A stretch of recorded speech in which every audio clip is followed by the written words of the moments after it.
ஜெபம். அன்பின் தகப்பனே, உம்மை நன்றியோடு துதிக்கிறோம் அப்பா, ஸ்தோத்தரிக்கிறோம், நன்றி செலுத்துகிறோம். உம்முடைய அன்புக்காக, கிருபைக்காக, இரக்கங்களுக்காக நன்றியப்பா. சர்வ வல்லமையுள்ள தேவன் எல்ஷடாய் எங்களுக்குள் வாசம் செய்து கொண்டிருக்கிறீர். எல்லாவற்றையும் ஆளுகை செய்பவர், எல்லாம் செய்ய வல்லவர், போதுமானவராக எங்களுக்குள் இருந்து கொண்டிருக்கிறீரப்பா. கிறிஸ்துவுக்குள் சகல ஆவிக்குரிய ஆசிர்வாதத்தினாலும் எங்களை நீர் ஆசிர்வதித்திருக்கிறீர். கிறிஸ்துவுக்குள் எங்களை நீர் பார்த்து கொண்டிருக்கிறீர். நன்றி செலுத்துகிறோம் அப்பா. இந்த சத்தியத்திற்கு நேராக எங்களை நீர் வழி நடத்தி கொண்டிருக்கிறீர். சத்திய ஆவியானவரே, வேதத்தின் இரகசியங்களை, மறைபொருட்களை எங்களுக்கு எளிமையாக நாங்கள் புரிந்து கொள்ளும் வகையில் கற்றுக் கொடுக்கிறதற்காக நன்றி. தடைகளை, மனக்கடினத்தை இயேசுவின் நாமத்தினாலே அப்புறப்படுத்துகிறேன். சத்தியத்தை அறிந்து கொள்ளக்கூடிய உணர்வுள்ள இருதயங்களை எங்கள் ஒவ்வொருவருக்கும் நீர் தருகிறதற்காக நன்றி செலுத்துகிறேன். வார்த்தையாக கடந்து வருகிறதற்காய் நன்றி. உம்முடைய வார்த்தையை அற்புதங்களினாலும் அடையாளங்களினாலும் உறுதிப்படுத்துகிறதற்காக நன்றி செலுத்துகிறேன். இயேசுவின் மூலம் ஜெபிக்கிறேன் நல்ல பிதாவே, ஆமேன். Praise the Lord. ஹல்லேலூயா. நன்றி இயேசுவே. சர்வ வல்லவரை குறித்து நாம் தியானித்து கொண்டிருக்கிறோம். தேவனுடைய நாமங்களில் ஒன்றான எல்ஷடாய், சர்வ வல்லவருடைய நாமம், அதனுடைய வல்லமை நம் வாழ்வில் எவ்வாறு அது செயல்பட காத்து கொண்டிருக்கிறது நாம் தியானித்து கொண்டிருக்கிறோம். இந்த பகுதியில் நாம் தியானிக்க போகின்ற சத்தியம், ஆபிரகாம், ஈசாக்கு, யாக்கோபு வாழ்வில் சர்வ வல்லவர் செய்த வல்லமைகளை நாம் தியானிக்க போகிறோம். சர்வ வல்லவர் நமக்கு கிறிஸ்துவுக்குள் என்ன கொடுத்திருக்கிறார் என்பதை நாம் தியானிக்க போகிறோம். ஆபிரகாம் வாழ்வில் சர்வ வல்லவர் செய்த வல்லமைகள். ஆதியாகமம் 17:1. ஆபிராம் 99 வயதான போது கர்த்தர் ஆபிராமுக்கு தரிசனமாகி, நான் சர்வ வல்லமையுள்ள தேவன், நீ எனக்கு முன்பாக நடந்து கொண்டு உத்தமனாயிரு. ஆபிராம் 99 வயதான போது கர்த்தர் ஆபிராமுக்கு தரிசனமாகி, நான் சர்வ வல்லமையுள்ள தேவன், நீ எனக்கு முன்பாக நடந்து கொண்டு உத்தமனாய் இரு. சர்வ வல்லமையுள்ள தேவன் ஆபிராமுக்கு தரிசனமாகும் பொழுது வயது ஆபிரகாமுக்கு 99. நாம ஒரு வேலையை செய்ய வேண்டுமென்றால், ஒரு முக்கியமான ஒரு பொறுப்பை கொடுக்க வேண்டுமென்றால் நாம் எதை பார்ப்போம் இல்லையா? அவங்களுடைய பலத்தை பார்ப்போம். அவங்களால் அதை செய்து முடிக்க முடியுமா என்று நாம் பார்ப்போம். ஆனால் தேவன் ஆபிரகாம் மூலமாக ஒரு மீட்பின் திட்டத்தை தொடங்குகிறார். அங்கு அவரை தேர்ந்தெடுக்கிறார். எப்படி தேர்ந்தெடுக்கிறார் என்றால், சாத்தியமே இல்லாத வயதில், சாத்தியமே இல்லாத சூழ்நிலையில் அங்கு தேவன் அவருக்கு தம்மை வெளிப்படுத்துகிறார். சர்வ வல்லவர் என்று தமது வல்லமையை அறிமுகப்படுத்துகிறார். எவ்வளவு ஒரு வல்லமையுள்ள அன்புள்ள தகப்பன் இல்லையா? முடிந்து போனது என்று கருதப்படுகின்ற இடத்தில் தமது வல்லமையை அங்கு அறிமுகப்படுத்துகிறார். தமது நாமத்தை அங்கு அறிமுகப்படுத்துகிறார். எப்பொழுது என்றால், சாத்தியமே இல்லாத சூழலில், பலவீனமான சூழலில், முடியாத வயதில் அங்கு தேவன் தம்மை வெளிப்படுத்துகிறார். என்ன வெளிப்படுத்துகிறார்? நான் சர்வ வல்லமையுள்ள தேவன், நீ எனக்கு முன்பாக நடந்து கொண்டு உத்தமனாய் இரு. அடுத்த வசனம், நான் உனக்கும் எனக்கும் நடுவாக என் உடன்படிக்கையை ஏற்படுத்தி உன்னை மிகவும் திரளாய் பெருக பண்ணுவேன் என்றார். நான் உனக்கும் எனக்கும் நடுவாக என் உடன்படிக்கையை ஏற்படுத்தி உன்னை மிகவும் திரளாய் பெருக பண்ணுவேன் என்றார். அங்கு ஒரு திட்டத்திற்காக ஆபிரகாமை தெரிந்தெடுக்கிறார். ஆபிரகாமுடைய பலத்தை அவர் பார்க்கல, ஆபிரகாமுடைய சூழ்நிலையை பார்க்கல. நம்முடைய பலமோ பலவீனமோ நம்முடைய சூழ்நிலையோ சர்வ வல்லவர் செயல்படுவதற்கு, அவர் திட்டத்தை நிறைவேற்றுவதற்கு ஒருபோதும் தடையாகாது. அவருக்கு அது ஒரு தடை இல்லை. அந்த வல்லமை அந்த தடைகளை மேற்கொள்ளக்கூடிய ஒரு வல்லமை நிறைந்தது. அங்கு ஆபிரகாமோடு அவர் ஒரு உடன்படிக்கையை ஏற்படுத்தி, உன்னை மிகவும் திரளாய் பெருக பண்ணுவேன். எப்பொழுது? சாத்தியமே இல்லாத வயதில். சர்வ வல்லமையுள்ள தேவன், எல்லாவற்றையும் செய்ய வல்லமையுள்ளவர், எல்லா விதிகளையும் ஆளுகை செய்யக்கூடியவர், அந்த வாக்குறுதியை நிறைவேற்றினாரா இல்லையா? நிறைவேற்றினார். இயற்கை விதிகளுக்கு அப்பாற்பட்ட வல்லமை உடையது அவருடைய வல்லமை. சரீரம் செத்து போனது என்ற இடத்தில், சாராளுடைய கர்ப்பம் செத்து போனது என்று சொல்லக்கூடிய இடத்தில், சர்வ வல்லமையுள்ள தேவனுடைய அந்த வல்லமையானது, உயிர்ப்பிக்கும் வல்லமையானது, அவரது சரீரத்தையும் சாராளுடைய கர்ப்பத்தையும் உயிர்ப்பிக்கச் செய்து அந்த வாக்குத்தத்தத்தை நிறைவேற்றுகிறது. ஆபிரகாம் வாழ்வில் அவர் செய்த வல்லமை அது. சாத்தியமே இல்லாத இடத்தில் தமது நாமத்தை அங்கு அறிமுகப்படுத்துகிறார், தமது வல்லமையை அங்கு வாக்குறுதியாக கொடுக்கிறார். அடுத்ததாக ஆதியாகமம் 21:2. ஆபிரகாம் முதிர் வயதாயிருக்கையில் சாராள் கர்ப்பவதியாகி தேவன் குறித்திருந்த காலத்திலே அவருக்கு ஒரு குமாரனை பெற்றாள். ஆபிரகாம் முதிர் வயதாய் இருக்கையில் சாராள் கர்ப்பவதியாகி தேவன் குறித்திருந்த காலத்திலே அவருக்கு ஒரு குமாரனை பெற்றார். அங்கு தேவன் என்ன வாக்குறுதி கொடுத்தாரோ அந்த வாக்குறுதி ஆபிரகாமிடத்தில் நிறைவேறுகிறது.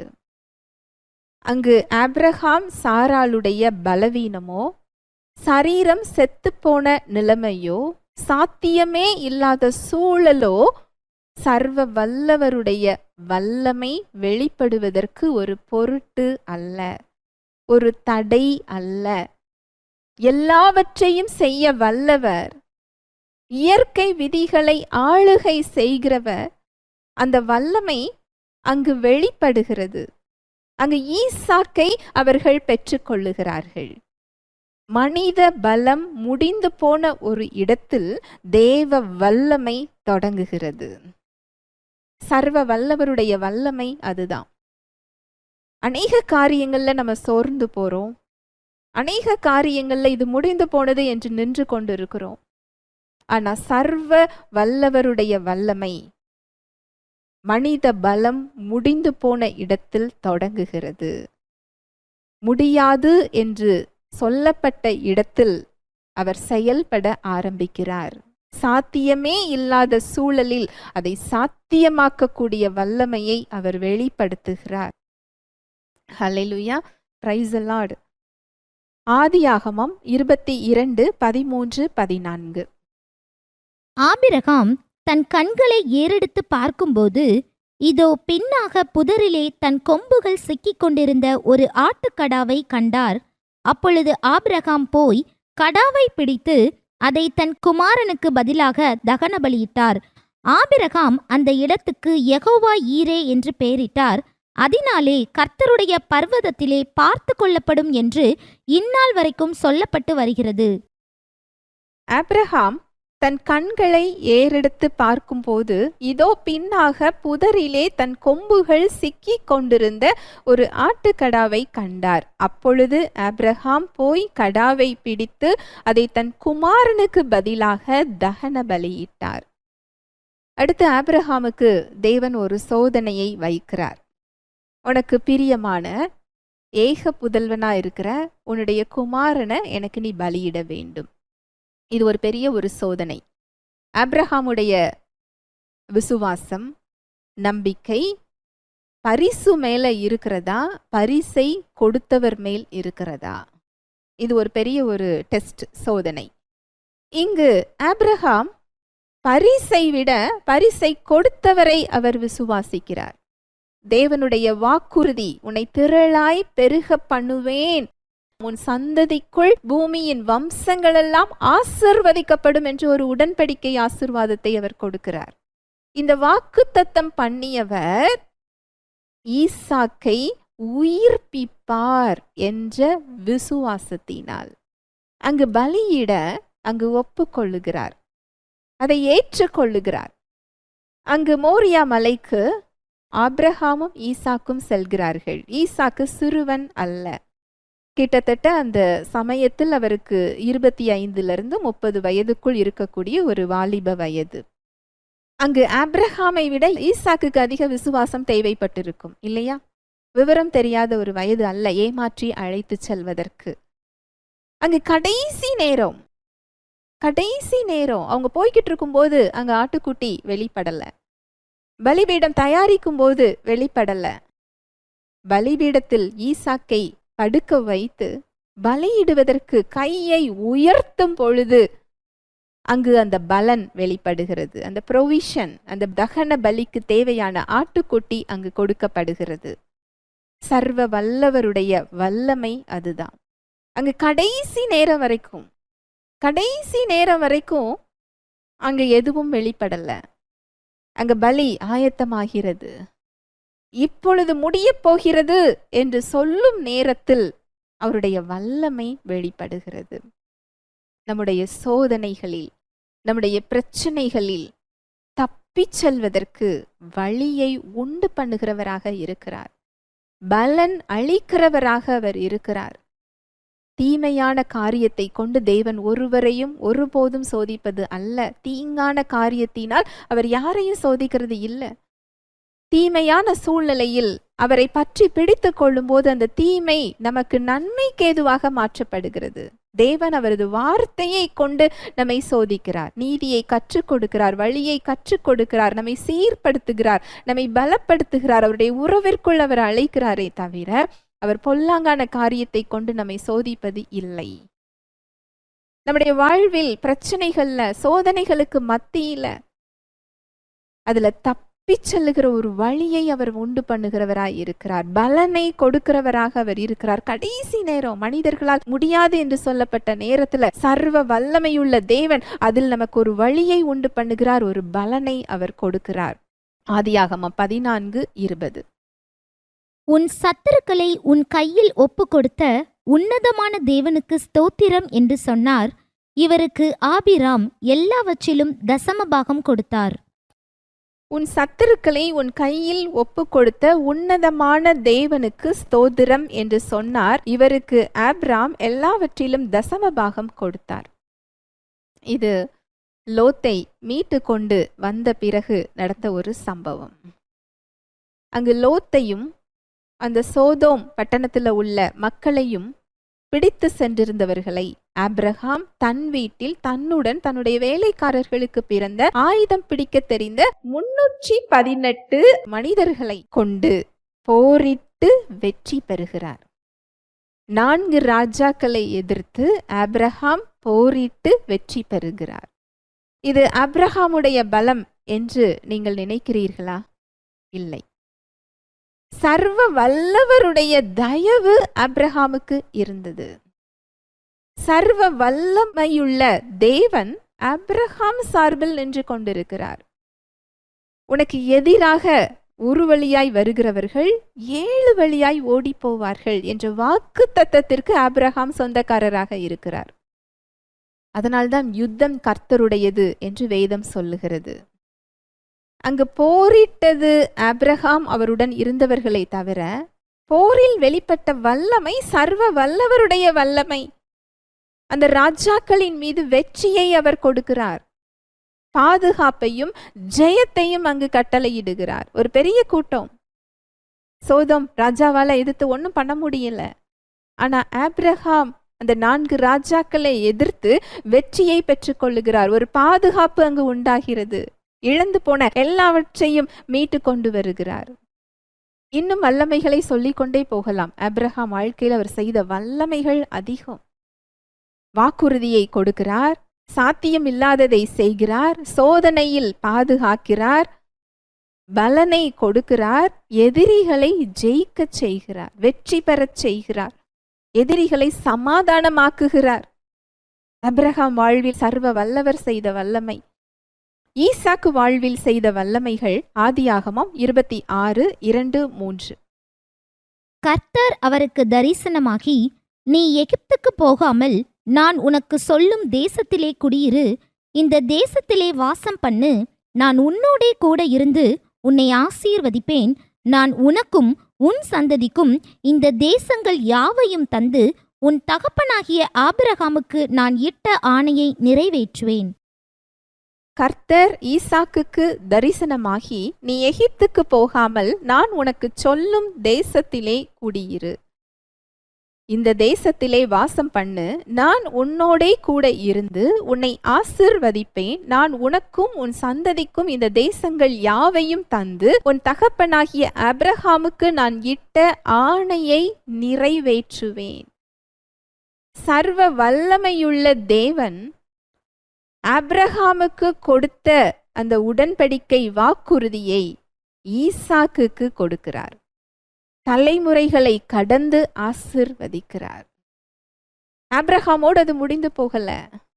ஆபிரகாமோடு அந்த வல்லமை குறைந்து போகல. ஏனென்றால் அவர் மாறாதவர்.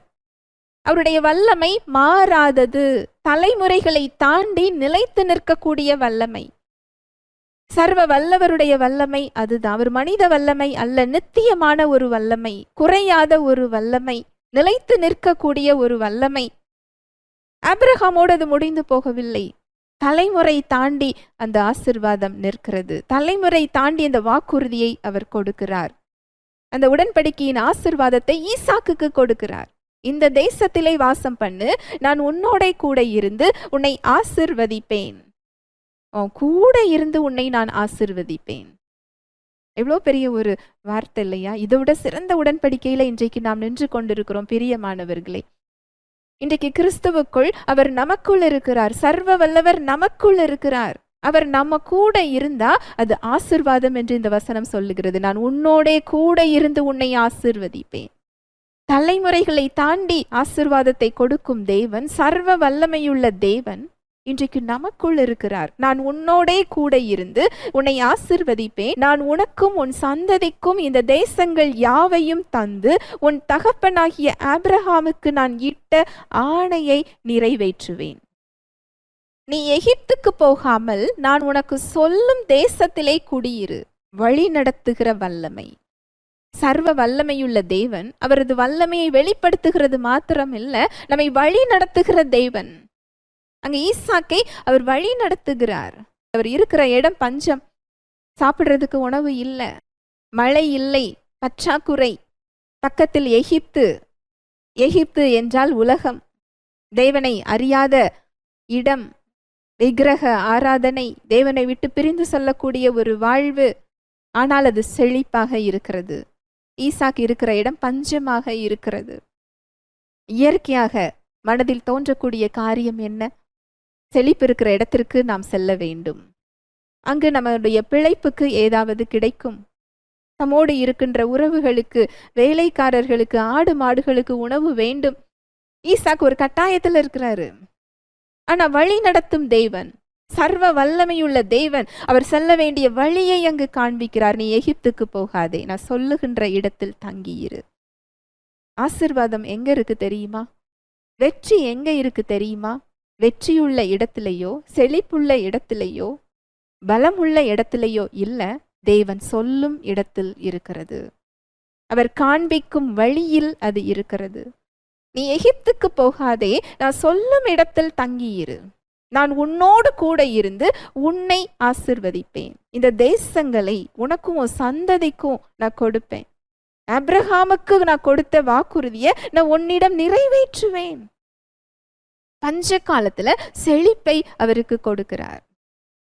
ஹல்லேலூயா, பிரைஸ் தி லார்ட். ஈசாக்கு வாழ்வில் அவர் செய்த வல்லமை, என்ன செய்ய வேண்டும் என்று தெரியாத நிலைமை, சாப்பாடுக்கு இல்லாத ஒரு இடம், இந்த பஞ்ச காலத்துல வழி நடத்துகிற வல்லமை, பஞ்ச காலத்துல செழிப்பு, சர்வ வல்லவருடைய வல்லமை அதுதான். சுற்றிலும் பஞ்சம், மழை இல்லை. ஆனால் ஈசாக்கு எப்படி இருந்தாரா? விதை விதைத்தாரா, 100 மடங்கு அறுவடையை பார்த்தார். அவருடைய வயலுக்கு மாத்திரம் எப்படி மழை பெஞ்சிருக்கும் இல்லையா? சர்வ வல்லவர் சாத்தியமில்லாததை செய்யக்கூடிய வல்லமை மிக்கவர். நீங்கள் காற்றையும் காண மாட்டீர்கள், மழையையும் காண மாட்டீர்கள், ஆனால் பள்ளத்தாக்குகள் தண்ணீரால் நிரப்பப்படும். அங்க மழை பெஞ்சுதா இல்லையா தெரியல. ஆனா ஈசாக்கு விதைச்ச விதை 100 மடங்கு விளைச்சலை கொடுத்தது. தேவனுடைய ஆசிர்வாதம் அதுதான். சர்வ வல்லவர் ஈசாக்கின் வாழ்வில் செய்த வல்லமை அதுதான். அங்க ஈசாக்கோட பங்கு அவருடைய வார்த்தைக்கு கீழ்ப்படிகிறது தான். கீழ்ப்படிதல் என்பது ஆசீர்வாதத்தை சம்பாதிக்கின்ற இடம் அல்ல. அங்க அந்த வாக்குறுதி ஈசாக்கின் செயலை பொறுத்தவர் கொடுக்கவில்லை. ஆபிரகாமுக்கு ஈட்ட வாக்குறுதியை நான் உனக்கு நிறைவேற்றுவேன், அது தேவனுடைய கிருபை. அந்த கிருபையை, அந்த வாக்குறுதியை, வாக்குத்தத்தத்தின் பலனை விசுவாசிப்பதன் மூலம் ஈசாக்கு செய்கின்ற செயல்தான் கீழ்ப்படிதல். அந்த கீழ்ப்படிதல் கிருபையை திறந்து விடுகிற வாசல். அவருடைய கீழ்ப்படிதல் அதை சம்பாதிக்கவில்லை. தேவனுடைய கிருபை அந்த பலனை கொடுக்கிறது. அதை விசுவாசித்து அதற்கு செய்கின்ற செயல் ஈசாக்குடைய கீழ்ப்படிதலாக இருக்கிறது. ஹல்லேலூயா, பிரைஸ் தி லார்ட். ஆதியாகமம் 26:12. ஈசாக்கு அந்த தேசத்தில் விதை விதைத்தார். கர்த்தர் அவரை ஆசீர்வதித்ததினால் அந்த வருஷத்தில் 100 மடங்கு பலன் அடைந்தார். ஈசாக்கு அந்த தேசத்திலே விதை விதைத்தார். கர்த்தர் அவரை ஆசீர்வதித்ததினால் அந்த வருஷத்தில் 100 மடங்கு பலன் அடைந்தார். எங்க விதை விதைச்சாரா? எகிப்துல போய் விதைக்கல. நாம் ஈசாக்கோட இடத்துல இருந்தா எத்தனை கேள்வியை கேட்டிருப்போம். மழையே இல்லையே ஆண்டவரே, எப்படி விதைக்கிறது? தண்ணி இல்லாம எப்படி செடி வளரும்? எப்படி எனக்கு அதுல தானியம் வரும்? நம்ம கேள்வி கேட்போம் இல்லையா? இங்க ஈசாக்கு எந்த கேள்வியை கேட்டதாகவும் வசனம் சொல்லவில்லை. அந்த தேசத்திலே, எந்த தேசத்திலே? பஞ்ச தேசத்திலே, மழை பெய்யாத தேசத்திலே விதை விதைத்தார். கர்த்தர் அவரை ஆசீர்வதித்ததினால். சர்வ வல்லவருடைய வல்லமை அதுதான். செழிப்பு இருந்தால் தேவனுடைய வல்லமை வெளிப்படும் என்று இல்லை. சூழ்நிலைகள் சாதகமாக இருந்தால் தேவன் செயல்படுவார் என்று இல்லை. சாத்தியமாக கூடிய சூழல் இருந்தால் அவர் வெளிப்படுவார் என்று இல்லை. சாத்தியமே இல்லாத சூழலில், செழிப்பே இல்லாத இடத்தில், அறுவடையே பெற முடியாத இடத்தில் கர்த்தர் அவரை ஆசீர்வதித்ததினால், அவருடைய வல்லமை அங்கு வெளிப்பட்டதினால் அந்த வருஷத்தில் 100 மடங்கு பலன் அடைந்தார். இதுதான் சர்வ வல்லவருடைய வல்லமை. செழிப்பை பார்த்து ஆசீர்வாதம் வரல, அவர் கூட இருக்கிறதுனால, அந்த வல்லமை வெளிப்படுகிறதுனால ஆசீர்வாதம் வருகிறது. ஹல்லேலூயா, பிரைஸ் தி லார்ட். ஆதியாகமம் 26:18 முதல் 22 வரை. தன் தகப்பனாகிய ஆபிரகாமின் நாட்களில் வெட்டினவைகளும் ஆபிரகாம் மரித்த பின் பெலிஸ்தர் தூர்த்து போட்டவைகளுமான துறவுகளை மறுபடியும் தோண்டி தன் தகப்பன் அவைகளுக்கு இட்டிருந்த பெயர்களின்படியே அவைகளுக்கு பெயரிட்டார். ஈசாக்குடைய வேலைக்காரர் பள்ளத்தாக்கிலே வெட்டி அங்கே சுரக்கும் நீரூற்றை கண்டார்கள். கேராரூர் மேய்ப்பர் இந்த தண்ணீர் தங்களுடையது என்று சொல்லி ஈசாக்குடைய மேய்ப்பருடனே வாக்குவாதம் பண்ணினார்கள். அவர்கள் தன்னோடே வாக்குவாதம் பண்ணினபடியால் அந்த துறவுக்கு ஏசேக்கு என்று பெயரிட்டார். வேறொரு துறவை வெட்டினார்கள், அதை குறித்தும் வாக்குவாதம் பண்ணினார்கள். ஆகையால் அதற்கு சித்னா என்று பெயரிட்டார். பின்பு அவ்விடம் விட்டு பெயர்ந்து போய் வேறொரு துறவை வெட்டினார். அதை குறித்து அவர்கள் வாக்குவாதம் பண்ணவில்லை. அப்பொழுது அவர், நாம் தேசத்தில் பழுகும்படிக்கு இப்பொழுது கர்த்தர் நமக்கு இடம் உண்டாக்கினார் என்று சொல்லி அதற்கு ரெகோபோத் என்று பெயரிட்டார். அடுத்து இழந்ததை மீட்கிறார். சர்வ வல்லவருடைய வல்லமை இழந்து போனதை மீட்டு கொடுக்கிற ஒரு வல்லமை. ஈசாக்கின் வாழ்வில் அந்த வல்லமை வெளிப்பட்டது. ஆபிரகாமின் நாட்களில் வெட்டினவை என்றால் சட்டப்படி, நியாயப்படி ஈசாக்குக்கு சொந்தமான கிணறு, தன் தகப்பனுடைய சொத்து, அவருடைய உழைப்பு, அவர் செய்த செயல், இன்ஹெரிட்டன்ஸ், அவருடைய சுதந்திரம் என்று கூட சொல்லலாம். அங்கு ஆபிரகாம் வெட்டிய துறவை பெலிஸ்தர்கள் என்ன செஞ்சாங்களா? அவர் மரித்த பிறகு தூர்த்து போட்டாங்களாம், மூடி போட்டாங்களாம். அந்த துறவுகளை ஈசாக்கு என்ன செய்கிறார்? தோண்டுகிறார். அதை தோண்டி ஆபிரகாம் என்ன பெயர் இட்டிருந்தாரோ அந்த பெயரை அந்த துறவுக்கு அவர் வைக்கிறார். அந்த காலத்தில் ஆடு மாடுகள் தான் அவர்களுடைய செல்வம். அந்த ஆடு மாடுகளுக்கு தண்ணீர் தேவை. அங்கு அவர்களுடைய குடும்பம், அவரோடு இருந்தவர்கள், அவர்களை நம்பி இருக்கின்ற கூட்டம், எல்லாத்துக்கும் அடிப்படை தேவை தண்ணீர். அவங்களுடைய தொழிலுக்கு தேவை தண்ணீர். அந்த கிணறுகளை தோண்டி ஆபிரகாம் இட்ட பெயரையே அதற்கு இடுகிறார். அவர் இருக்கின்ற இடத்துல உள்ள மக்கள் அந்த தண்ணீர் தங்களுக்கு சொந்தம் என்று சொந்தம் கொண்டாடி சண்டை போடுறாங்க. சண்டை போட்ட உடனே அதுக்கு ஒரு பெயரை வைத்து விட்டு அவர் என்ன செய்கிறார், அடுத்த பகுதிக்கு போய் தோண்ட போகிறார். அந்த பகுதியிலையும் வந்து சண்டை போடுறாங்க, அதற்கும் ஒரு பெயரை வைத்து விட்டு அதுக்கு அடுத்த பகுதிக்கு போகிறார். அங்க யாருமே வரல. அந்த வசனம் ரொம்ப அழகா இருந்தது. ஆதியாகமம் 26:22. பின்பு அவ்விடம் விட்டு பெயர்ந்து போய் வேறொரு துறவை வெட்டினார். அதை குறித்து அவர்கள் வாக்குவாதம் பண்ணவில்லை. அப்பொழுது அவர், நாம் தேசத்திலே பலுகும்படிக்கு இப்பொழுது கர்த்தர் நமக்கு இடம் உண்டாக்கினார் என்று சொல்லி அதற்கு ரெஹோபோத் என்று பெயரிட்டார். அடுத்து தோண்டின துறவுக்கு யாரும் சண்டைக்கு வரல. அங்க சண்டைக்கு வந்திருந்தாலும் அதை விட்டுட்டு என்ன செய்திருப்பார், சென்றிருப்பார். அங்கு நியாயப்படி அவருக்கு உரிய ஒரு இடம், அவருடைய சொத்து என்று வேண்டுமானாலும் சொல்லலாம், தன் தகப்பனுடைய உழைப்பு என்று சொல்லலாம். அவர் சண்டை போட வேண்டுமானால் சண்டை போட்டிருக்கலாம். ஆனால் அந்த இடத்தில் தேவன் செயல்படுவதற்கு அவர் இடம் கொடுக்கிறார். அந்த யுத்தத்தை ஈசாக்கு கையில் எடுக்கல, யுத்தத்தை தேவன் கையில் கொடுக்கிறார். சர்வ வல்லவர் அங்கு என்ன செய்கிறார் என்றால் அவருக்கு எதிராக இருந்த காரியத்தை சரி செய்கிறார். அவருக்கு எதிராக இருந்தவர்களை அந்த இடத்துல அவர் சரி செய்கிறார். அவர் சரி செய்கின்ற விதம் நீதி உள்ளது, நியாயம் உள்ளது. அதனாலதான் அவர் சொல்றாரு, நீ பதில் செய்யாதே, நான் உன் சார்பில் நான் செயல்படுகிறேன், உன் நீதியை நான் பட்ட பகல் போல் வெளிச்சமாக்குவேன் என்று சொல்லுகிறார். எப்பொழுது அதை அவர் கையில் கொடுக்கும் போது, இது என்னோட நீதி, என்னோட நியாயம், என்னோட உரிமை, இது என்னோட சொத்து என்று ஈசாக்கு போய் சண்டை போட முடியும். அவர் சண்டை போடல. அதனால் அங்க என்ன நன்மை என்றால் அவர் செல்லும் இடமெல்லாம் ஆசீர்வாதம்.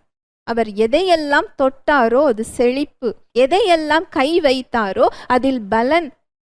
அந்த சர்வ வல்லவர் அவர் எதை தொட்டாலும் ஆசீர்வதிக்கிறார். அங்க அவர் தோண்டிய கிணறுகள் எல்லாம் தண்ணீர்.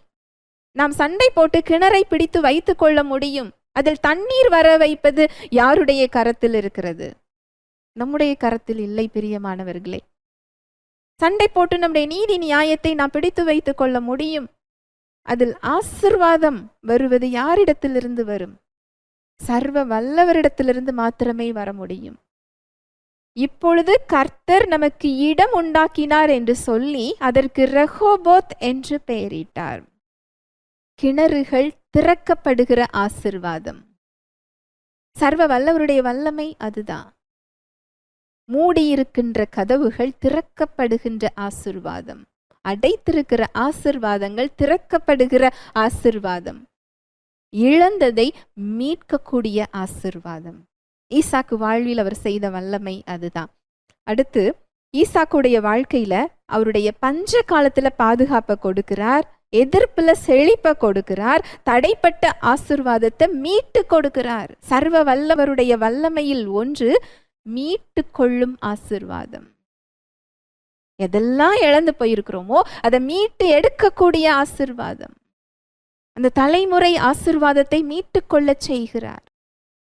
ஹல்லேலூயா, பிரைஸ் தி லார்ட். யாக்கோபு வாழ்வில் அவர் செய்த வல்லமைகள் ஆதியாகமம் 28:12 முதல் 15 வரை. அங்கே அவர் ஒரு சொப்பனம் கண்டார். இதோ ஒரு ஏணி பூமியிலே வைக்கப்பட்டிருந்தது, அதன் நுனி வானத்தை எட்டியிருந்தது. அதிலே தேவதூதர் ஏறுகிறவர்களும் இறங்குகிறவர்களுமாயிருந்தார்கள். அதற்கு மேலாக கர்த்தர் நின்று, நான் உன் தகப்பனாகிய ஆபிரகாமின் தேவனும் ஈசாக்கின் தேவனுமாகிய கர்த்தர், நீ படுத்திருக்கிற பூமியை உனக்கும் உன் சந்ததிக்கும் தருவேன். உன் சந்ததி பூமியின் தூளை போலிருக்கும். நீ மேற்கேயும் கிழக்கேயும் வடக்கேயும் தெற்கேயும் பரம்புவாய். உனக்குள்ளும் உன் சந்ததிக்குள்ளும் பூமியின் வம்சங்களெல்லாம் ஆசீர்வதிக்கப்படும். நான் உன்னோடே இருந்து நீ போகிற இடத்திலெல்லாம் உன்னை காத்து இந்த தேசத்துக்கு உன்னை திரும்பி வர பண்ணுவேன். நான் உனக்கு சொன்னதை செய்யும் அளவும் உன்னை கைவிடுவதில்லை என்றார். அடுத்து ஆபிரகாமோடு அவர் பண்ணிய உடன்படிக்கை ஈசாக்குக்கு செல்லுகிறது. ஈசாக்கின் வழியாக யாக்கோபிற்கு சென்று யாக்கோபினிடத்தில் அதை அவர் உறுதி செய்கிறார். தலைமுறைகளை தாண்டி சர்வ வல்லமையுள்ள தேவன் செயல்படுகிறார். தலைமுறைகளை தாண்டி ஆசிர்வதிக்கிறார். தலைமுறைகளை தாண்டி அதை உறுதிப்படுத்துகிறார். தலைமுறைகளை தாண்டி அதை செயல்படுத்துகிற வல்லமையுள்ளவராக அவர் இருக்கிறார்.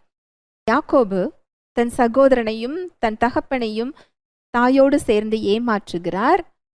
ஆசிர்வாதத்தை அவர் பெற்றுக்கொள்ளுகிறார். இது ஒரு வஞ்சகம், இது ஒரு தவறு. அங்கு தகப்பனும் தாயும் தாய் மாமா வீட்டிற்கு அனுப்புகிறார்கள். கீழ்ப்படிஞ்சு போறாரு. எல்லாத்தையும் விட்டுட்டு ஒரு ஓடி போகின்ற ஒரு நிலைமை. ஒரு பாதுகாப்பான இடம், பழக்கமான ஒரு இடம், வசதியாக வாழ்ந்த ஒரு இடம், இதெல்லாம் விட்டுட்டு ஒரு ஓடி போகின்ற ஒரு நிலைமை.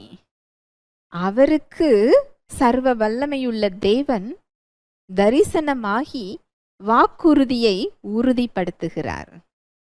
நான் உன்னோடே கூட இருந்து நீ போகிற இடத்திலெல்லாம் உன்னை காத்து இந்த தேசத்துக்கு உன்னை திரும்பி வர பண்ணுவேன்.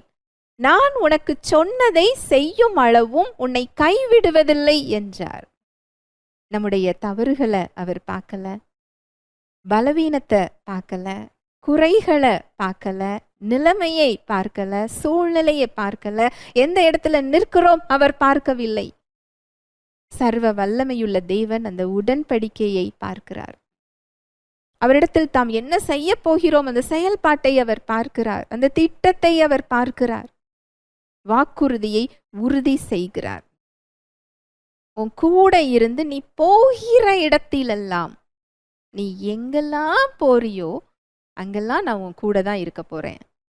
நீ எந்த தாழ்வான இடத்துல நிற்க போகிறாயா, ஆபத்து நிறைஞ்ச இடத்துல நிற்க போறாயா, வஞ்சிக்கப்படுகிற ஒரு இடத்துல நிற்க போகிறாயா, உனக்கு எதிராக எதிரிகள் வரப்போகிறார்களா, அவர்களுக்கு எதிராக உன்னை நான் காக்கும்படிக்கு நான் உன் கூட இருக்க போறேன். நான் உன் கூட இருந்து உன்னை காத்து மறுபடியும் இந்த தேசத்துக்கு நான் உன்னை வர செய்வேன். உறுதிப்படுத்துகிறார். நான் சொன்னதை செய்யற வரைக்கும் உன்னை கைவிட போறதே இல்லை. அந்த வாக்குறுதியை கொடுக்கிறார், தைரியப்படுத்துகிறார், ஆதாரமாக தம் வார்த்தையை அங்கு கொடுக்கிறார், உறுதிப்படுத்துகிறார். ஆதியாகமம் 31:9. இவ்விதமாய் தேவன் உங்கள் தகப்பனுடைய ஆடுகளை எடுத்து எனக்கு தந்தார். லாபானுடைய வஞ்சகத்திலிருந்து சர்வ வல்லமையுள்ள தேவன் அவரை பாதுகாக்கிறார். யாக்கோபு தன்னை பாதுகாத்து கொள்ள வேண்டும் என்று நினைத்தால் கூட இந்த பாதுகாப்பை பெற முடியாது. சர்வ வல்லமையுள்ள தேவன் தாமே வஞ்சகத்திலிருந்து பாதுகாக்க முடியும். அங்கு லாபான் என்னவெல்லாம் திட்டம் போடுறாரோ எல்லா வஞ்சகத்துல இருந்தும் தேவன் அவரை பாதுகாத்தார். சர்வ வல்லமையுள்ள தேவனுடைய பாதுகாப்பு அதுதான். என்னதான் திட்டம் போட்டாலும் அது லாபானுக்கு அல்ல, யாக்கோபுக்கு சாதகமாக மாறுகிறது. எதிரியின் திட்டம் அங்கு யாக்கோபுக்கு சாதகமாக மாறுகிறது. சர்வ வல்லவருடைய வல்லமை அதுதான். வஞ்சகத்திலிருந்து பாதுகாப்பு. அங்க பாதுகாப்பு மாத்திரம் இல்லை, செழிப்பு. அந்த சிறை அனுபவம் தான். அங்க யாக்கோபு சிறைச்சாலையில தான் இல்லையே தவிர அது ஒரு சிறை அனுபவம், அடிமையாக இருக்கின்ற ஒரு அனுபவம், யாரையும் நம்ப முடியாத ஒரு சூழ்நிலை, வஞ்சகம், எதிலும் வஞ்சகம், ஏமாற்று. அவருடைய நீதி அங்கு பறிக்கப்படுகிறது. நியாயம் இல்லை. அந்த நியாயத்துக்காக அவர் குரல் கொடுக்கவில்லை. தேவன் அங்கு செயலில் காட்டுகிறார். அந்த வஞ்சகத்திலிருந்து பாதுகாப்பு மாத்திரம் இல்ல, அந்த சிறை அனுபவத்துல, அந்த அடிமைத்தன வாழ்வுல, அந்த கட்டுகள் நிறைஞ்ச ஒரு இடத்துல, வஞ்சகமான சூழ்நிலையில தேவன் அவருக்கு செழிப்பை கட்டளையிடுகிறார். எப்பேற்பட்ட வல்லமை பாருங்களேன்.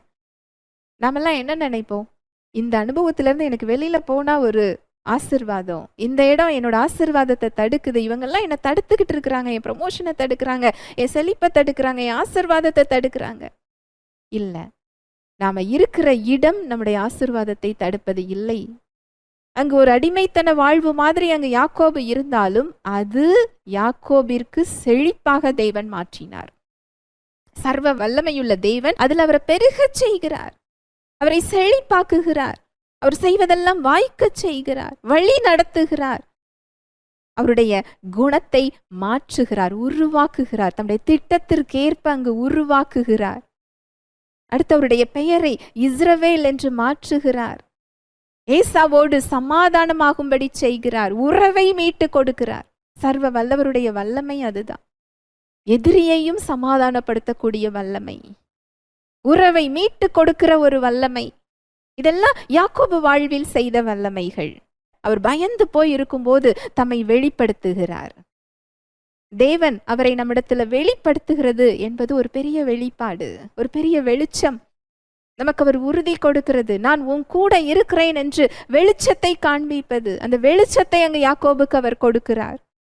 வஞ்சகத்துல பாதுகாப்பையும் செழிப்பையும் கொடுக்கிறார். அடையாள மாற்றத்தை கொடுக்கிறார். குணத்தில் மாற்றத்தை கொடுக்கிறார். எதிரியுடன் சமாதானத்தை கொடுக்கிறார். உறவை மீட்டு கொடுக்கிறார். இந்த 3 பேரோட வாழ்க்கையில பொதுவா காணப்படக்கூடிய வல்லமை என்னவென்றால், சாத்தியமில்லாததை சாத்தியமாக்குகிறார்.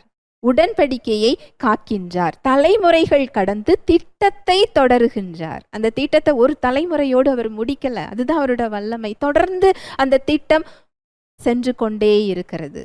ஒவ்வொருவரிடமும் ஒவ்வொரு தலைமுறையிலும் அந்த திட்டம் தொடர்ந்து கொண்டிருக்கிறது. தலைமுறைகள் கடந்து திட்டத்தை தொடர்கின்றார். வெளிப்புற சூழ்நிலை அல்ல, தேவ வாக்குறுதி அங்கு கொடுக்கப்பட்டால் அதை அவர் நிறைவேற்றுவதற்கு உண்மையுள்ளவராக, வல்லமையுள்ளவராக அவர் இருக்கிறார். 3 பேரோட வாழ்க்கையிலையும் இதை பார்க்க முடியும். இன்றைக்கு கிறிஸ்துவில் பிரியமானவர்களே, ஒரு விசுவாசியாக உங்களுக்கும் எனக்கும் அவர் செய்திருக்கிறது என்னவென்றால், கலாத்தியர் 3:29, நீங்கள் கிறிஸ்துவின் உடையவர்களானால் ஆபிரகாமின் சந்ததியராயும் வாக்குத்தத்தத்தின்படியே சுதந்திரராயும் இருக்கிறீர்கள். நீங்கள் கிறிஸ்துவின் உடையவர்கள் ஆனால் அப்ரஹாமின் சந்ததியாராயும் வாக்குத்தத்தத்தின்படியே சுதந்திரராயும் இருக்கிறீர்கள். இன்றைக்கு யாரெல்லாம் இயேசு கிறிஸ்துவை இரட்சகரா ஏற்றுக்கொண்டிருக்கிறீர்களோ கிறிஸ்துவுக்குள் இருக்கிறீங்க. நீங்க கிறிஸ்துவின் உடையவர்களா இருக்கிறீங்க. கிறிஸ்துவின் உடையவர்களாய் நீங்கள் இருந்தீர்கள் என்றால் அப்ரஹாமின் சந்ததியாரா இருக்கிறீங்க. அன்றைக்கு அப்ரஹாமுக்கு கொடுக்கப்பட்ட அந்த உடன்படிக்கை கிறிஸ்துவுல நிறைவேறி இருக்கிறது. உன் சந்ததிக்குள் பூமியின் வம்சங்கள் எல்லாம் ஆசிர்வதிக்கப்படும். அந்த சந்ததி கிறிஸ்துவே என்று கலாத்தியர் 3 சொல்லப்பட்டிருக்கிறது. கிறிஸ்துவுக்குள் அங்கு நமக்கு ஒரு புதிய உடன்படிக்கை நிறுவப்பட்டிருக்கிறது. இயேசு கிறிஸ்துவின் இரத்தத்தினால் ஆன உடன்படிக்கை, நித்திய உடன்படிக்கை நமக்கு அவர் ஏற்படுத்தி தந்திருக்கிறார். கிறிஸ்துவின் உடையவர்களானால் அப்ரஹாமின் சந்ததியாராயும், ஆபிரகாமுடைய சரீர பிரகார சந்ததி ஈசாக்கு, யாக்கோபு அவர்களாக இருக்கலாம், அவர்களது சந்ததிகளாக இருக்கலாம். நீங்களும் நானும் கிறிஸ்துவின் மூலம் ஆபிரகாமுடைய ஆவிக்குரிய சந்ததியாக இருக்கிறோம். வாக்குத்தத்தத்தின்படி அதனுடைய சுதந்திரவாளியாக இருக்கிறோம். ஆபிரகாம் வாழ்வில், ஈசாக்கு வாழ்வில், யாக்கோபு வாழ்வில் எப்படி அவர் சாத்தியமே இல்லாத இடத்துல அவர் வல்லமையை வெளிப்படுத்தினாரோ, எப்படி வழி நடத்தினாரோ, எப்படி பாதுகாத்தாரோ, பஞ்ச காலத்தில் செழிப்பை கொடுத்தாரோ, செய்வதெல்லாம் வாய்க்க செய்தாரோ, எதிரிகளை சமாதானமாகும்படி செய்தாரோ, உறவுகளை மீட்டு கொடுத்தாரோ, அதே வாக்குறுதிகளுக்கு இன்றைக்கு கிறிஸ்துவின் மூலமாக நீங்களும் நானும் சுதந்திரவாளியாக இருக்கிறோம். கிறிஸ்துவுக்குள் இந்த உறுதி நமக்கு கொடுக்கப்பட்டிருக்கிறது. ஆபிரகாமுக்கு இயற்கையை மீறிய பிறப்பு, ஈசாக்கை அவர் கொடுத்தார். அப்பாற்பட்ட முறையில பஞ்சத்துல செழிப்பை கொடுத்தார். யாக்கோபுக்கு வாழ்வு மாற்றத்தை கொடுத்தார். அதே சர்வ வல்லவர், வாக்குறுதியை கொடுப்பவர், காத்து நிறைவேற்றுபவர், மனித பலவீனத்தை மீறி செயல்படுபவர், அப்பொழுது செய்தவர் இன்றைக்கு இப்பொழுது நிறைவேற்றுவதற்காக, செயல்படுவதற்காக நமக்குள் அதே வல்லமையுடன் காத்து கொண்டிருக்கிறார். ஹல்லேலூயா, பிரைஸ் தி லார்ட். ஜெபிக்கலாம். அன்பின் தகப்பனை உம்மை நன்றியோடு துதிக்கிறோம் அப்பா, ஸ்தோத்தரிக்கிறோம், நன்றி செலுத்துகிறோம். உம்முடைய அன்புக்காக, கிருபைக்காக, இரக்கங்களுக்காக நன்றி அப்பா. அப்ரஹாம், ஈசாக்கு, யாக்கோபு வாழ்க்கையில் வல்லமையை வெளிப்படுத்திய சர்வ வல்லமையுள்ள தேவன் இன்றைக்கு கிறிஸ்துவின் மூலமாக எங்களுக்குள் நீர் இருக்கிறீர். நித்திய உடன்படிக்கையை கிறிஸ்துவின் மூலமாக நீர் ஏற்படுத்தி இருக்கிறீர். அதே வல்லமை, அதே பாதுகாப்பு, அதே ஆசிர்வாதம், அதே உறுதி எங்கள் வாழ்வில் வெளிப்படுத்துவதற்காக, செயல்படுத்துவதற்காக சர்வ வல்லவர் எங்களுக்குள் இருக்கிறீர் என்ற சத்தியத்திற்காக நன்றி. எங்கள் மூலமாக உம்முடைய நாமம் மகிமைப்படுவதற்காக நன்றி. உம்முடைய வார்த்தைகளுக்காக நன்றி செலுத்துகிறோம் அப்பா. இதை கேட்டுக்கொண்டிருக்கிற ஒவ்வொரு சகோதர சகோதரிகளையும் இயேசுவின் நாமத்தினால நான் ஆசீர்வதிக்கிறேன். அவங்க தேவைகள் சந்திக்கப்படுவதற்காக நன்றி. நம்மை அறிந்து கொள்ளக்கூடிய பிரகாசமுள்ள மனக்கண்களை நீங்க கொடுக்கிறதற்காக நன்றி. அநேகருக்கு ஆசீர்வாதமாய் வைத்திருக்கிறதற்காக நன்றி. இயேசுவின் மூலம் ஜெபிக்கிறேன் நல்ல பிதாவே, ஆமேன்.